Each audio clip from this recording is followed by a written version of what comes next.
Indian premier লিগে কিন্তু একটা বিশাল পরিবর্তনের হাওয়া বইছে। তো আজকের এই পর্বে আমরা গভীরে গিয়ে দেখব আইপিএল 2026কে ঠিক কোন নতুন নিয়মগুলো পুরোপুরি বদলে দিতে চলেছে। একবার ভাবুন তো, আইপিএল 2026-এ কিন্তু আর 2025-এর নিয়ম চলবে না। হ্যাঁ, একদম ঠিক শুনছেন। খেলার ধরন, টিমের প্রস্তুতি সবকিছুতেই আসছে বিরাট পরিবর্তন। বিসিসিআই এমন কিছু নতুন নিয়ম জারি করেছে যা টুর্নামেন্টের ১৯ নম্বর সিজনের পুরো ছবিটাই কিন্তু একদম পাল্টে দিতে পারে। একটা বা দুটো নয়, বিসিসিআই মোট 7টা নতুন নিয়ম এনেছে, আর এই নিয়মগুলো 10টা দলের প্রত্যেককেই অক্ষরে অক্ষরে মেনে চলতে হবে।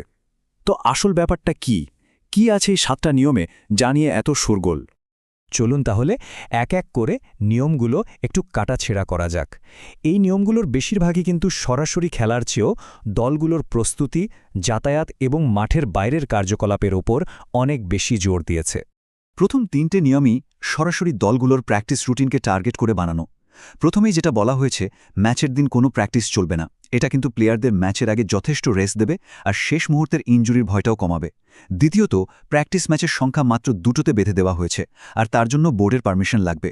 মনে হচ্ছে দলগুলোর ওপর থেকে প্রেশারটা একটু কমানোর জন্যই এই চেষ্টা। আর সবশেষে, নেট শেয়ারিং পুরোপুরি বন্ধ। প্রত্যেকটা টিমকে নিজেদের নেট ব্যবহার করতে হবে। মানে প্রস্তুতির গোপনীয়তা আর স্ট্র্যাটেজি সুরক্ষিত রাখার জন্য এটা একটা বড় পদক্ষেপ। বাকি নিয়মগুলোও বেশ কড়া। যেমন ধরুন, হোম টিম তাদের প্রথম ম্যাচের 4 দিন আগে থেকে ম্যাচ পিচে প্র্যাকটিস করতে পারবে না। এতে অ্যাওয়ে টিম কিছুটা হলেও সুবিধা পাবে আর হোম অ্যাডভান্টেজ কিছুটা কমবে। প্লেয়ারদের যাতায়াতের ক্ষেত্রেও নতুন নিয়ম। পরিবারের সদস্যরা টিমের সাথে ট্রাভেল করতে পারবেন না, আর সবাইকে টিম বাস ব্যবহার করতেই হবে। মানে ডিসিপ্লিনটা একদম কড়া করা হচ্ছে। এমনকি ম্যাচের সময় প্লেয়ারদের এলইডি বোর্ডের কাছে বসার ওপরও নিষেধাজ্ঞা আনা হয়েছে, সম্ভবত সিকিউরিটি আর মনোযোগ ঠিক রাখার জন্য। সবকিছু মিলিয়ে টুর্নামেন্টকে আরও বেশি প্রফেশনাল করার দিকে এগোনো হচ্ছে। আচ্ছা, নিয়মকানুন নিয়ে তো অনেক কথা হলো, কিন্তু আসল মজা তো মাঠে, তাই না?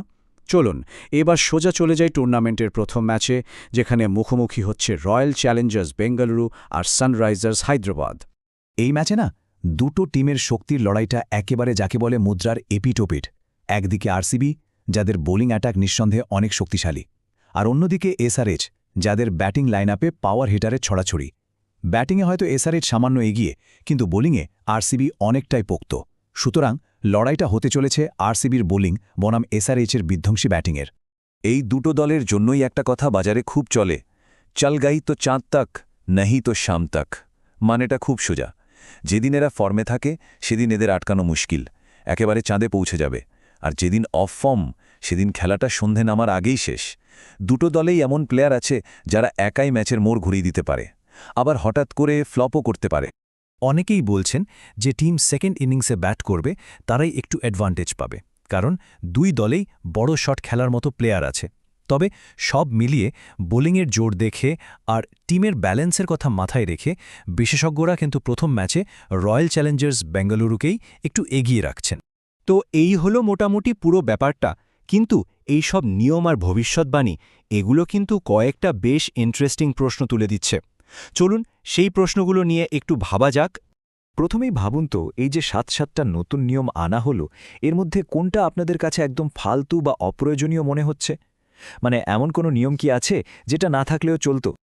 আর তারপর তো সেই মিলিয়ন ডলার প্রশ্নটা আসছেই। প্রথম ম্যাচের বিজয়ী কে হতে চলেছে, রয়্যাল চ্যালেঞ্জার্স বেঙ্গালুরু নাকি সানরাইজার্স হায়দ্রাবাদ? আপনাদের বাজি কার দিকে? আর সবশেষে একটা বেশ বড় প্রশ্ন, এই 7টা নিয়ম তো না হয় হলো, কিন্তু আইপিএলে এমন আর কি কিছু আছে, অন্য কোনো নিয়ম, যেটা পাল্টানো খুবই দরকার বলে মনে হয়? এটা নিয়ে কিন্তু ঘণ্ট আলোচনা চলতে পারে, তাই না?